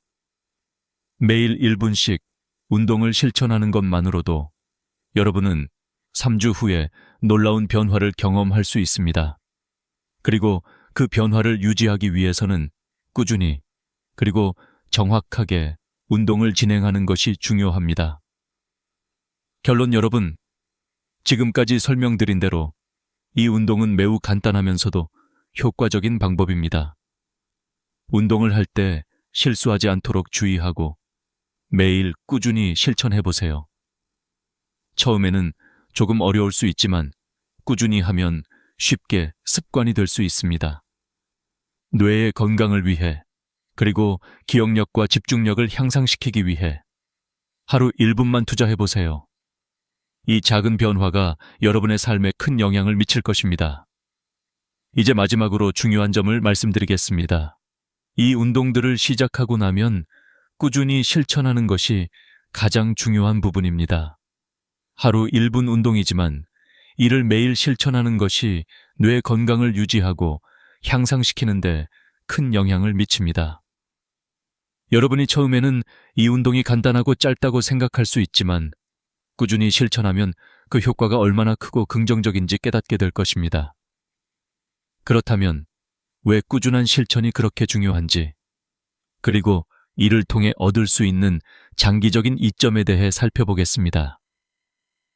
꾸준함이 중요한 이유, 이 운동들은 단기적인 결과를 기대할 수 있지만 꾸준히 실천해야 그 효과가 지속적이고 강력하게 나타납니다. 뇌는 자극을 받을 때마다 그 자극에 반응하여 변화하고 새로운 신경 경로를 형성합니다. 하지만 그 자극이 일회성으로 끝나면 뇌의 변화는 일시적인 것이 될 수 있습니다. 지속적으로 뇌를 자극하여 뇌의 각 부위들이 활성화될 때 비로소 기억력, 집중력, 그리고 균형 감각이 지속적으로 향상됩니다. 예를 들어 처음 운동을 시작했을 때는 바로 눈에 띄는 효과가 있을 수 있습니다. 하지만 그것이 일시적인 변화가 아니라 오랜 시간 동안 계속해서 변화를 일으키기 위해서는 꾸준히 자극을 주어야 합니다. 따라서 매일 같은 시간에 운동을 실천하고 운동을 생활의 일부분으로 만드는 것이 중요합니다. 매일 1분이라도 꾸준히 하면 시간이 지날수록 그 효과는 더욱 강화됩니다. 장기적인 이점, 꾸준히 이 운동을 실천하면 그 효과는 단기적인 변화에 그치지 않고 장기적으로 뇌의 건강을 유지하는 데 큰 도움이 됩니다. 예를 들어 기억력 향상과 집중력 강화 외에도 일상생활에서의 정신적 활력도 증대됩니다. 운동을 통해 뇌가 활성화되면 단순히 기억력뿐만 아니라 문제 해결 능력이나 창의성까지 향상될 수 있습니다. 여러분이 예전에 쉽게 잊어버렸던 정보나 일상적인 작업도 이제는 더 빠르고 정확하게 처리할 수 있게 될 것입니다. 또한 이 운동들은 뇌 기능을 강화하는 데만 도움이 되는 것이 아니라 전반적인 웰빙에도 긍정적인 영향을 미칩니다. 뇌가 활성화되면 스트레스가 줄어들고 기분이 개선됩니다. 여러분은 일상적인 스트레스나 피로를 더 잘 관리할 수 있게 되며 더 긍정적이고 활력 있는 삶을 살게 됩니다. 이러한 긍정적인 변화는 나이가 들어갈수록 더욱 중요합니다. 뇌의 건강을 유지하는 것만큼 중요한 것은 없습니다. 뇌는 우리의 모든 생각과 행동을 지배하기 때문에 이를 건강하게 유지하는 것이 곧 건강한 삶을 유지하는 길입니다. 운동을 통해 얻을 수 있는 심리적 변화, 뇌 건강이 향상되면 여러분의 심리적 안정감도 증가하게 됩니다. 이 운동을 통해 여러분은 자신의 뇌 기능이 개선되는 것을 느끼게 되고 이는 자신감으로 이어집니다. 나는 나이가 들어도 여전히 내 뇌가 건강하다는 것을 느끼고 있다. 는 자신감은 여러분에게 큰 긍정적인 영향을 미칠 것입니다. 이러한 자신감은 다른 사람들과의 대화에서도 느껴질 것이고 자신이 세상에 여전히 중요한 존재라는 느낌을 받게 됩니다. 또한 이 운동들을 통해 뇌의 혈류가 증가하고 뇌의 각 부위들이 활발하게 작용함으로써 스트레스 관리나 감정 조절 능력도 향상됩니다. 많은 사람들이 나이가 들면서 감정의 기복이 심해지고 스트레스를 잘 관리하지 못한다고 생각합니다. 그러나 뇌가 활성화되면 여러분은 감정적으로도 더 안정될 수 있습니다. 이 운동들은 단지 신체적인 효과뿐만 아니라 정신적으로도 큰 이점을 제공합니다. 운동을 꾸준히 실천하는 방법, 이 운동들을 꾸준히 실천하는 것은 생각보다 간단합니다. 중요한 점은 매일 일정한 시간에 운동을 하는 것입니다. 아침에 일어나서 양치질을 할 때 발가락 운동을 하거나 저녁에 뉴스 프로그램을 보면서 목 운동을 하는 식으로 일상에서 쉽게 할 수 있습니다. 또한 운동이 끝난 후에는 잠시 휴식을 취하면서 뇌가 자극을 충분히 처리할 수 있도록 시간을 주세요. 이 운동을 시작할 때는 처음에는 조금 귀찮을 수 있습니다. 그러나 한 달, 두 달이 지나면 몸에 익숙해지고 운동을 하지 않으면 불편할 정도로 자연스러운 일상이 될 것입니다. 이 운동들을 꾸준히 실천하면 여러분은 그 효과를 점차 느끼게 될 것이며 뇌 건강뿐만 아니라 전반적인 삶의 질도 향상될 것입니다. 결론. 뇌를 젊게 유지하기 위한 노력. 여러분, 이제 이 운동을 실천하는 것만으로도 뇌를 20년 더 젊게 만들 수 있다는 사실을 깨달으셨을 것입니다. 기억력, 집중력, 그리고 균형 감각이 향상되는 것뿐만 아니라 뇌 건강을 유지하는 것은 여러분의 삶의 질을 높이고 더 건강하고 활기찬 노년을 보낼 수 있게 만듭니다. 매일 1분만 투자해보세요. 이 간단한 운동이 여러분의 뇌를 더 젊고 건강하게 만들어줄 것입니다. 이제 여러분은 이 운동을 꾸준히 실천할 준비가 되셨나요? 뇌 건강을 유지하는 것만큼 중요한 것은 없습니다. 여러분의 삶이 변화하는 과정을 지켜보세요. 하루 1분이 여러분의 뇌를 젊고 건강하게 만들어줄 것입니다. 불면증은 나이가 들수록 흔히 겪게 되는 문제 중 하나입니다. 많은 나이 든 사람들은 잠을 제대로 자지 못하고 밤중에 자주 깨거나 아예 잠을 이루지 못하는 경험을 합니다. 이러한 불면증은 단순한 피로감을 넘어서 우리의 건강에 심각한 영향을 미칠 수 있습니다. 하지만 다행히도 해결책은 바로 우리 몸 안에 숨겨져 있습니다. 우리는 종종 잠을 잘 자지 못한다고 해서 나이 탓으로 돌리기 쉽습니다. 그러나 사실 불면증은 나이가 들면서 생기는 자연스러운 현상이 아니라 우리가 제대로 된 방법을 사용하지 않아서 생기는 문제일 수 있습니다. 그리고 이 문제를 해결하는 방법은 간단하고 누구나 쉽게 실천할 수 있는 방법들입니다. 이제 68세의 김영수 어르신의 이야기를 들려드리겠습니다. 김영수 어르신은 15년 동안 불면증에 시달려 왔습니다. 밤마다 3시가 되면 잠에서 깨고 다시 잠들지 못한 채 몇 시간씩 뒤척이기 일쑤였습니다. 수면제를 먹어도 효과가 없었고 그로 인해 낮 동안 피곤함이 계속해서 이어졌습니다. 하지만 놀랍게도 김영수 어르신은 단 10초 만에 수면의 질을 완전히 바꿀 수 있는 방법을 발견하게 되었습니다. 바로 이 방법을 통해 그는 이제 밤에 6시간씩 연속으로 깊은 잠을 자고 있습니다. 이 영상에서는 바로 그 비법을 공유하려 합니다. 불면증을 해결할 수 있는 간단하고 실용적인 방법들을 하나씩 소개하고 그 방법들이 어떻게 우리에게 효과를 줄 수 있는지 설명할 것입니다. 불면증을 겪고 있는 여러분도 오늘 밤부터 이 방법들을 실천하며 깊고 건강한 잠을 취할 수 있을 것입니다. 이제 여러분께 가장 중요한 질문을 던지겠습니다. 혹시 여러분은 밤에 자주 깨거나 다시 잠들기 어려운 경험을 해본 적이 있나요? 만약 그렇다면 이 영상은 여러분에게 큰 도움이 될 것입니다.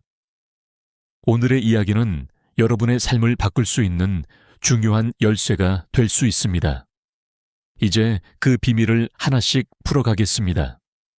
불면증은 단순히 나이가 들어서 자연스럽게 발생하는 것이 아닙니다.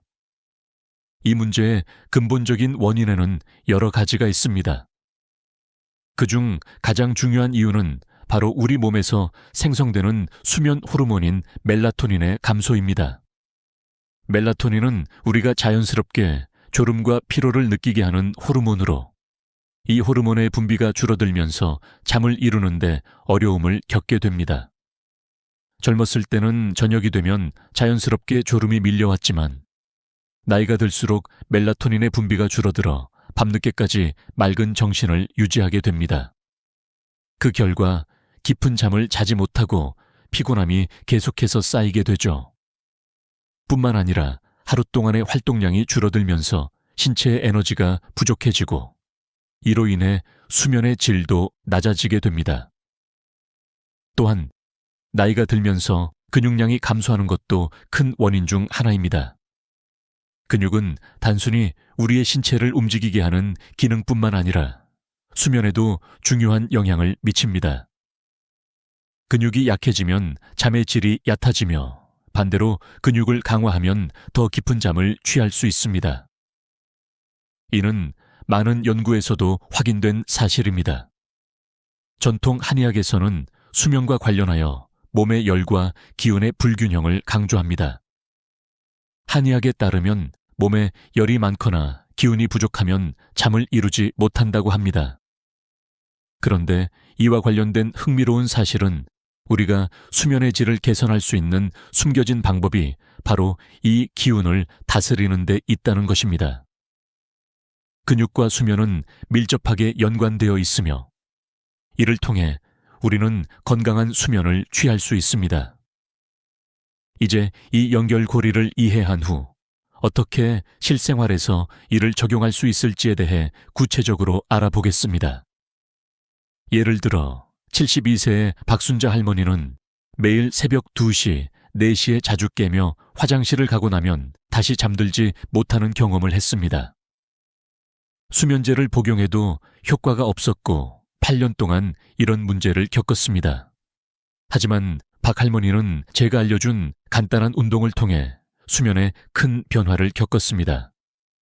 이 운동은 의자에 앉았다 일어나는 것과 까치발 들기 운동이었습니다. 매일 30번씩 반복하였고 점차적으로 그 횟수를 늘려갔습니다. 2주 후 그녀는 잠들기 시작했고 결국 밤에 깨는 일이 전혀 없어졌습니다. 이것은 단순히 운동만으로 이루어진 변화가 아니라 몸의 근력을 키우고 기운을 조절함으로써 잠의 질을 개선한 결과입니다. 박순자 할머니의 이야기는 수면의 질을 향상시킬 수 있는 방법이 실제로 존재한다는 강력한 증거입니다. 박순자 할머니는 72세로 그동안 8년 동안 불면증에 시달렸습니다. 매일 새벽 2시나 4시에 일어나 화장실에 갔다가 다시 잠들지 못하는 고통을 겪었죠. 수면제를 먹어도 효과가 없었고 하루 종일 피로감에 시달리며 몸과 마음이 지쳐갔습니다. 할머니는 한의학적인 방법이나 운동을 시도해보지 않았고 그저 수면제만 의존하는 방법을 선택했었습니다. 하지만 제가 알려준 간단한 운동을 시작한 후 박순자 할머니는 점차적으로 변화를 느끼기 시작했습니다. 그 운동은 의자에 앉았다 일어나는 동작과 까치발을 들고 있는 운동으로 하루에 각각 30번씩 반복하는 것이었습니다. 처음에는 무릎이 아파서 운동을 10번도 못했지만 점차 몸에 익숙해지면서 2주 후에는 30번을 거뜬히 해낼 수 있었습니다. 이 운동을 시작한 후 박 할머니는 수면에 큰 변화를 경험했습니다. 잠이 드는 시간이 조금 줄어들었지만 여전히 밤중에 한두 번 깨어나는 일이 있었죠. 그러나 더 중요한 변화가 있었습니다. 그녀는 수면의 첫 단계에서 큰 변화를 경험했고 계속해서 그 효과를 유지할 수 있었습니다. 그리고 그 후 이 영상에서 알려드린 폼롤러, 지압법과 수면 스위치 켜는 방법을 추가로 실천하면서 완전히 달라졌습니다. 밤새 한 번도 깨지 않고 깊은 잠을 취하게 된 것입니다. 박순자 할머니의 경험은 단순한 운동이 어떻게 불면증을 극복하는데 중요한 역할을 할 수 있는지를 보여주는 좋은 예입니다. 이 운동들은 단순히 몸을 움직이는 것 외에도 우리 몸에 에너지를 재충전하고 기운을 흐르게 하여 수면의 질을 크게 향상시킬 수 있다는 사실을 입증합니다. 근육을 강화하고 몸의 기운을 돋우는 것만으로도 깊은 잠을 자는데 큰 도움이 된다는 점에서 박 할머니의 사례는 매우 중요한 교훈을 줍니다. 우리는 때때로 불면증을 단순히 나이 탓으로 돌리기 쉽습니다. 하지만 실상은 신체의 변화에 맞춰 적절한 운동과 생활 습관을 개선함으로써 충분히 해결할 수 있는 문제라는 사실을 잊지 말아야 합니다. 박순자 할머니와 같은 사례가 바로 그 증거입니다. 이제 박순자 할머니처럼 운동과 생활 습관을 개선한 후 불면증을 해결한 방법을 더 구체적으로 알아보겠습니다. 어떻게 하면 우리도 이 방법을 일상에 적용할 수 있을지, 그리고 어떤 운동과 습관이 효과적인지 차례대로 살펴보겠습니다. 수면의 질을 향상시키기 위한 방법은 여러 가지가 있으며 그 중에서도 가장 효과적인 방법은 바로 신체 활동을 늘리고 적절한 생활 습관을 유지하는 것입니다. 특히 운동은 수면의 질을 높이는 데 중요한 역할을 합니다. 운동을 통해 신체의 피로를 해소하고 기분을 좋게 만드는 호르몬인 세로토닌과 같은 물질이 분비되어 밤에 깊은 잠을 잘 수 있도록 돕습니다. 1. 아침 햇볕을 쬐는 중요성 수면의 질을 높이기 위해 가장 중요한 것 중 하나는 아침 햇볕을 쬐는 것입니다. 아침 햇볕을 쬐면 세로토닌이라는 호르몬이 생성되며 이 호르몬은 낮 동안 우리를 활기차고 기분 좋게 만듭니다. 또한 세로토닌은 밤에 멜라토닌으로 변환되어 숙면을 취할 수 있도록 돕습니다. 연구에 따르면 아침 햇볕을 30분 이상 쬐는 것이 우리의 생체 리듬을 조절하는 데 매우 효과적입니다. 특히 70세 이상이 되면 세로토닌 생성 능력이 80%까지 줄어들 수 있기 때문에 더 많은 주의가 필요합니다. 아침에 일어나서 햇볕을 받으며 30분 정도 걸으면 우리 몸은 자연스럽게 하루를 준비하게 됩니다. 물론 덥고 힘든 여름에도 마트나 대형 쇼핑몰에서 에어컨을 켜고 실내에서 걷는 방법도 좋습니다. 이렇게 실내에서라도 아침 햇볕을 쬐면서 가벼운 운동을 할 수 있습니다. 2. 운동의 중요성 수면의 질을 높이는 또 다른 중요한 방법은 운동입니다. 특히 가벼운 근력 운동은 매우 유효합니다. 매일 가벼운 운동을 하는 사람들은 그렇지 않은 사람들보다 수면의 질이 42% 향상된다는 연구 결과가 있습니다. 운동을 통해 근육을 강화하면 수면을 더욱 깊고 편안하게 할 수 있습니다. 할머니처럼 근육 운동을 통해 수면을 개선할 수 있는 방법은 의자에 앉았다 일어나는 운동이나 까치발 들기와 같은 간단한 동작부터 시작할 수 있습니다. 처음에는 어려워도 점차적으로 횟수를 늘려가며 운동을 반복하면 시간이 지나면서 몸이 더 유연해지고 피로가 덜해지면서 수면에 도움이 됩니다. 3. 바나나와 꿀물의 효과적인 활용. 저녁 식사 후에는 바나나 1개 또는 꿀물을 한 잔 마시는 것도 좋습니다. 바나나는 수면에 도움이 되는 트립토판과 마그네슘, 칼륨이 풍부하게 들어있어 몸을 진정시키고 잠을 유도하는 데 유익합니다. 또한 꿀물은 멜라토닌 생성을 돕는 작은 당 공급원으로 수면을 유도하는 데 큰 역할을 합니다. 이를 취침 30분 전에 먹으면 자연스럽게 깊은 잠에 들 수 있습니다. 4. 카페인과 초콜릿의 영향을 피하기. 밤에 수면을 방해하는 가장 큰 원인 중 하나는 바로 카페인입니다. 카페인은 신경을 자극하여 잠을 이루기 어렵게 만듭니다. 그래서 오후 2시 이후로는 커피, 홍차, 초콜릿과 같은 카페인 음식을 피하는 것이 중요합니다. 카페인은 체내에서 분해되는데 최대 8시간이 걸리기 때문에 오후에 마신 커피가 밤의 수면에 영향을 미칩니다. 카페인의 영향을 받지 않는 것이 건강한 수면을 위한 첫걸음입니다. 이렇게 수면을 개선하는 다양한 방법들을 실천하며 여러분은 잠을 더 잘 잘 수 있게 될 것입니다. 운동, 햇볕 쬐기, 바나나와 꿀물 같은 간단한 방법들이 수면에 큰 변화를 가져올 수 있다는 것을 알게 되실 겁니다. 이제 나이 들면서도 깊은 잠을 잘 수 있는 방법을 계속해서 실천해 보세요. 잠을 잘 자기 위해서는 무엇보다도 밤에 잠자리에 들기 전에 습관이 중요합니다. 많은 사람들이 잠자기 전 몇 가지 습관 때문에 숙면을 취하지 못하는 경우가 많습니다. 이번에는 그 중에서도 수면에 방해가 되는 나쁜 습관들을 점검하고 그것들을 어떻게 개선할 수 있는지 알아보겠습니다. 1.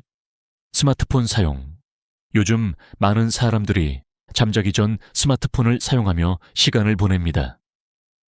하지만 스마트폰에서 나오는 파란빛은 우리 뇌를 자극해 멜라토닌 분비를 방해합니다. 멜라토닌은 우리가 잠을 자도록 유도하는 호르몬인데 스마트폰에서 나오는 빛은 뇌에 지금은 낮이다, 깨 있어야 한다라는 신호를 보냅니다. 이로 인해 잠을 이루기 어려워지고 깊은 잠을 자지 못하게 됩니다. 따라서 잠자기 전에는 스마트폰 사용을 피하고 대신 종이책을 읽는 것이 좋습니다. 특히 두꺼운 역사책이나 조금 지루한 책을 읽으면 눈을 피로하게 만들어 자연스럽게 졸음을 유도할 수 있습니다. 전자책보다는 종이책이 더 효과적입니다. 스마트폰에 블루라이트를 차단하는 앱을 사용하는 것도 하나의 방법일 수 있습니다. 2. 카페인 섭취. 카페인은 잠을 방해하는 주요 원인 중 하나입니다.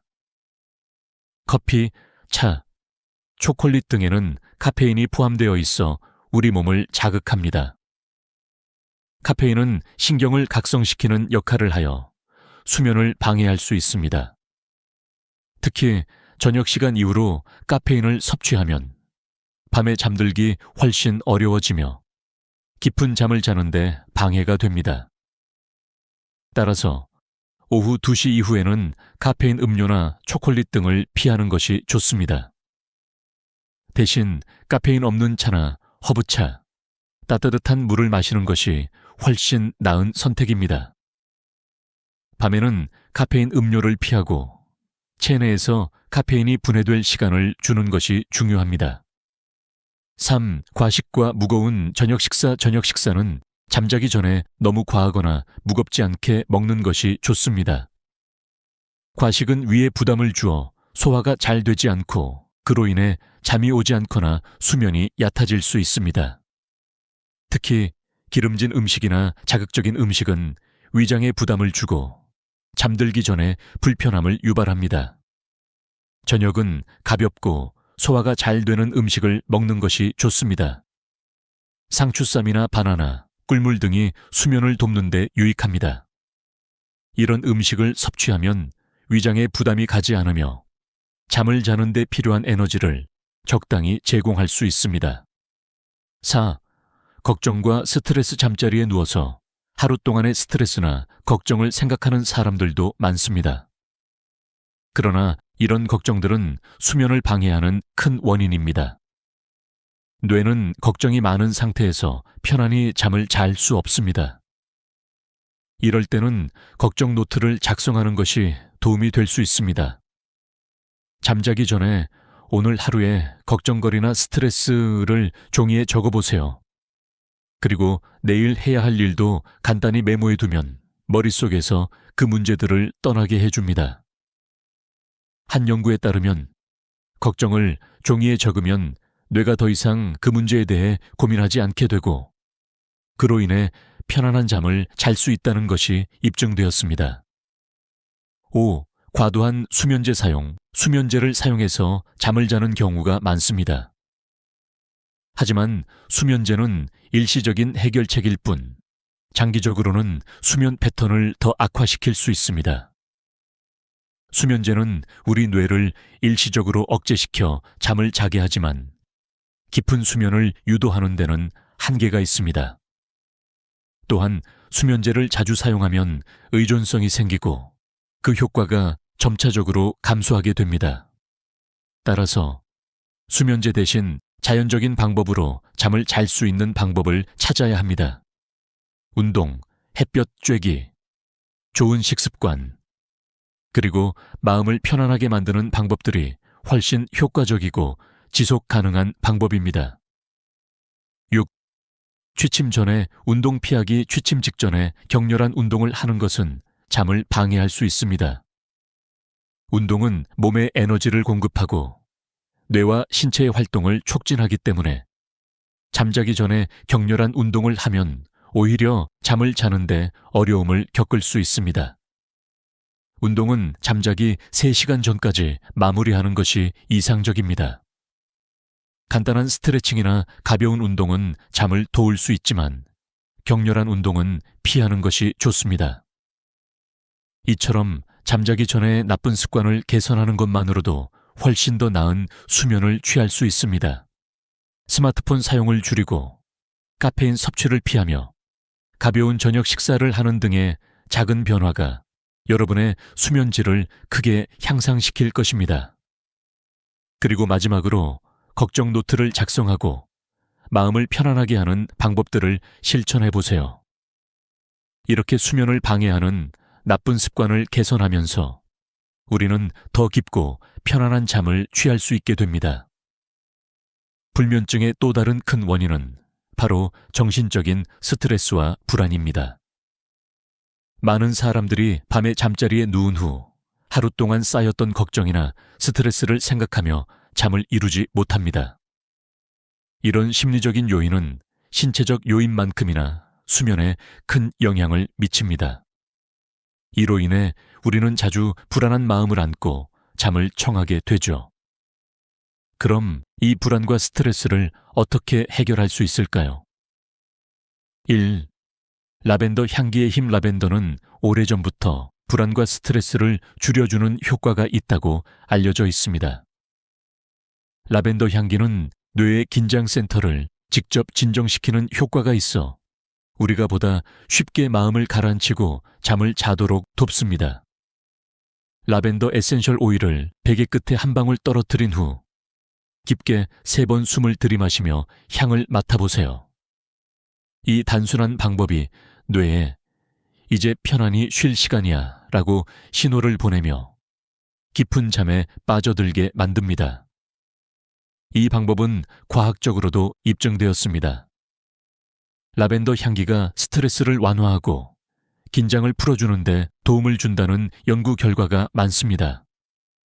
실제로 79세의 이영수 할머니는 평생 불면증에 시달려 왔습니다. 약을 먹어도 잠이 들지 않았고 TV를 켜놓고 겨우 졸았죠. 그러나 라벤더 오일을 사용하기 시작한 후 놀랍게도 TV 없이도 잘 자게 되었습니다. 할머니는 라벤더 향기가 몸에 따뜻한 기운을 돌게 하며 자연스럽게 잠이 들 수 있다고 말했습니다. 이처럼 라벤더 향기를 활용한 간단한 이완 기법은 우리가 불면증을 해결하는 데 큰 도움이 됩니다. 복잡한 치료법 없이도 자연적인 방법으로 스트레스를 해소하고 깊은 잠을 유도할 수 있습니다. 우초, 걱정 노트 작성법 불면증을 유발하는 가장 큰 원인 중 하나는 바로 지나치게 걱정하는 마음입니다. 우리는 종종 잠자리에 누운 후 하루 동안의 걱정과 스트레스를 떠올리며 불안해하곤 합니다. 이는 뇌를 자극하여 숙면을 방해하게 만듭니다. 그럴 때는 걱정 노트를 작성하는 것이 유용합니다. 걱정 노트란 잠자기 전 자신이 걱정하는 사항들을 종이에 적어보는 것입니다. 그리고 그 옆에 내일 할 일을 간단히 메모해 두세요. 이 방법은 매우 간단하지만 효과적입니다. 뇌는 우리가 해결하지 않은 문제들에 대해 끊임없이 고민하고 신경을 쓰기 때문에 걱정 노트를 작성하면 뇌가 이 문제는 기록되었으니 이제 더 이상 신경 쓰지 않아도 된다라고 인식하게 됩니다. 이로 인해 걱정이 덜어지고 편안한 마음으로 잠을 잘 수 있습니다. 실제로 30년간 불면증을 겪었던 김명자 씨는 이 방법을 시도한 후 한 달 만에 수면의 질이 개선되었습니다. 그녀는 걱정 노트를 작성한 후 머릿속에 복잡한 생각들이 정리되면서 잠에 빠져들 수 있게 되었다고 합니다. 이 간단한 방법이 그녀의 삶을 얼마나 변화시켰는지 모릅니다. 3. 수면 환경 개선, 이완 기법뿐만 아니라 수면을 돕는 환경을 만드는 것도 매우 중요합니다. 우리가 잠을 자는 공간은 최대한 편안하고 안정감이 있어야 합니다. 어두운 방에서 조용한 환경에서 잠을 자는 것이 가장 이상적입니다. 밝은 조명이나 시끄러운 소음은 우리의 수면을 방해하기 때문입니다. 또한 침대와 베개, 이불 등 수면에 관련된 물품도 중요합니다. 편안한 침대와 베개는 수면의 질을 향상시킬 수 있습니다. 침대가 너무 딱딱하거나 너무 부드럽지 않은지, 베개가 너무 높거나 낮지 않은지 점검해 보세요. 침실의 온도도 중요합니다. 너무 더운 방이나 너무 추운 방은 수면에 방해가 될 수 있습니다. 적당한 온도를 유지하고 청결한 침구와 함께 편안한 환경을 만들어 보세요. 4. 마음을 비우는 명상은 불안과 스트레스를 줄이는데 매우 효과적인 방법입니다. 매일 몇 분간의 간단한 명상은 뇌를 편안하게 만들고 깊은 수면을 유도하는 데 도움을 줍니다. 명상은 몸과 마음을 이완시키고 불필요한 생각들을 내려놓게 해줍니다. 이를 통해 뇌는 자극을 받지 않고 숙면에 필요한 환경을 마련할 수 있습니다. 간단한 명상 방법은 편안한 자세로 앉아서 호흡에 집중하는 것입니다. 숨을 깊이 들이마시고 천천히 내쉬면서 몸과 마음을 차분하게 만드는 것이 중요합니다. 명상을 하면서 오늘의 스트레스를 떨쳐내고 마음을 가라앉히면 자연스럽게 깊은 잠에 들 수 있습니다. 이처럼 불면증을 해결하는 방법은 다양합니다. 라벤더 향기와 걱정 노트 작성, 수면 환경 개선, 명상 등을 통해 우리는 보다 편안하고 깊은 잠을 취할 수 있습니다. 수면을 방해하는 스트레스와 불안을 줄이는 것이 중요하며 이를 통해 자연스럽게 몸과 마음을 회복할 수 있습니다. 이제까지 우리가 살펴본 것처럼 불면증을 해결하는 데는 여러 가지 방법들이 존재하며 이 방법들을 통해 수면의 질을 향상시킬 수 있습니다. 단순히 약물에 의존하는 것이 아니라 생활 습관을 바꾸고 신체 활동을 증가시키며 마음의 평화를 찾는 것만으로도 깊은 잠을 취할 수 있는 방법들이 있다는 것을 알아보았습니다. 이번에는 그동안 소개한 방법들을 다시 한번 되짚어보며 우리가 어떻게 생활 속에서 이를 실천할 수 있을지, 그리고 이러한 변화를 통해 얻을 수 있는 교훈을 나누어 보겠습니다. 1. 일관된 수면 패턴 만들기, 수면을 개선하기 위한 첫 번째 중요한 방법은 일관된 수면 패턴을 만드는 것입니다. 매일 같은 시간에 일어나고 같은 시간에 자는 것이 가장 기본적인 원칙입니다. 아침 햇볕을 30분 이상 쬐고 하루를 시작하는 것부터가 중요합니다. 또한 주말에도 똑같은 시간에 일어나는 것이 좋습니다. 일관된 수면 패턴을 유지하면 우리의 생체 리듬이 규칙적으로 맞춰지며 밤에 자연스럽게 졸음이 오게 됩니다. 만약 여러분이 아직 일관된 수면 패턴을 유지하지 못하고 있다면 오늘부터라도 이를 실천해 보세요. 수면 패턴이 일정해지면 깊은 잠을 자는 것이 훨씬 쉬워집니다. 2. 수면 전 걱정과 스트레스 해소. 많은 사람들이 밤에 잠자리에 누운 후 하루 동안의 걱정이나 스트레스가 떠오르며 잠을 이루지 못합니다. 이런 걱정들은 우리가 잠자기 전에 모두 기록해 두는 것이 좋습니다. 바로 걱정 노트를 작성하는 방법이죠. 자기 전 오늘의 걱정거리를 종이에 적고 내일 할 일을 간단히 적어두면 뇌는 더 이상 그 문제에 대해 신경 쓰지 않게 되어 자연스럽게 잠에 들 수 있습니다. 걱정 노트를 쓰는 것이 처음엔 어색할 수 있지만 이 방법은 매우 효과적입니다. 이는 스트레스를 줄이고 불안을 해소하는 데 도움을 주며 깊은 잠을 자는 데 필요한 마음의 준비를 돕습니다.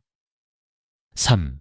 운동과 근력 강화. 운동은 단순히 몸을 튼튼하게 만드는 것이 아니라 수면의 질을 개선하는 데도 중요한 역할을 합니다. 근육을 강화하면 잠을 자는 데 필요한 에너지가 공급되고 수면의 질이 향상됩니다. 운동은 반드시 격렬한 운동이 아니어도 됩니다. 가벼운 스트레칭이나 걷기 운동도 충분히 효과적입니다. 박순자 할머니처럼 간단한 의자 앉았다 일어나는 운동이나 까치발 들기 운동으로도 수면의 질을 개선할 수 있다는 사실을 기억하세요. 근력 운동은 하루에 10분씩 꾸준히 실천하면 매우 효과적입니다. 4. 편안한 수면 환경 만들기. 잠을 잘 자는 데 있어서 수면 환경은 매우 중요합니다. 어두운 방, 시끄럽지 않은 환경, 적당한 온도 등이 모두 잠을 잘 자는데 큰 영향을 미칩니다. 침대와 베개가 너무 딱딱하거나 너무 부드럽지 않도록 조정하고 청결한 침구로 편안한 환경을 만들어 보세요. 또한 너무 더운 방이나 추운 방은 수면을 방해할 수 있기 때문에 적당한 온도를 유지하는 것이 중요합니다. 5.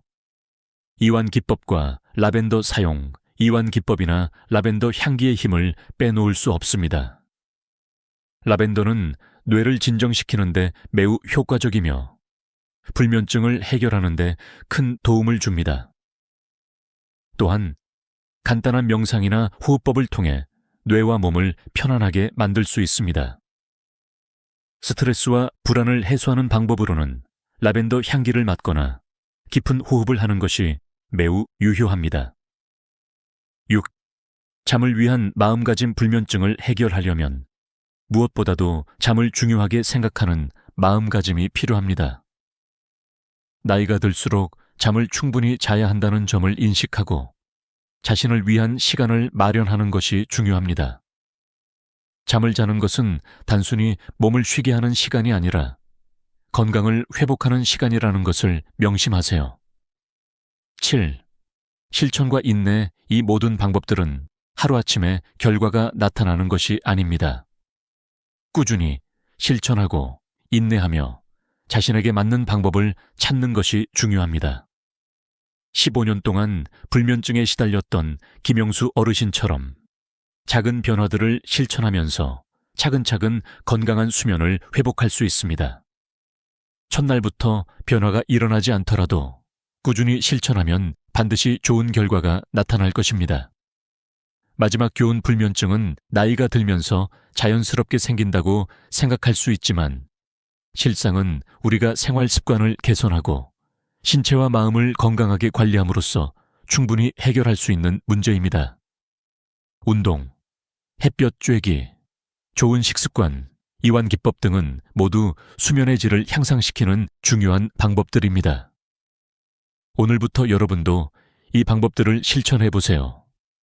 잠을 잘 자는 것만으로도 삶의 질이 크게 향상될 수 있습니다. 15년간 불면증을 겪었던 김영수 어르신도 이제는 깊은 잠을 자고 있습니다. 여러분도 변화할 수 있습니다. 건강한 수면으로 활기찬 삶을 되찾으세요. 구독 버튼을 눌러주세요. 그리고 다음 영상에서 또 다른 유익한 건강 정보를 공유할 예정이니 절대 놓치지 마세요. 오늘도 함께 해주셔서 감사합니다.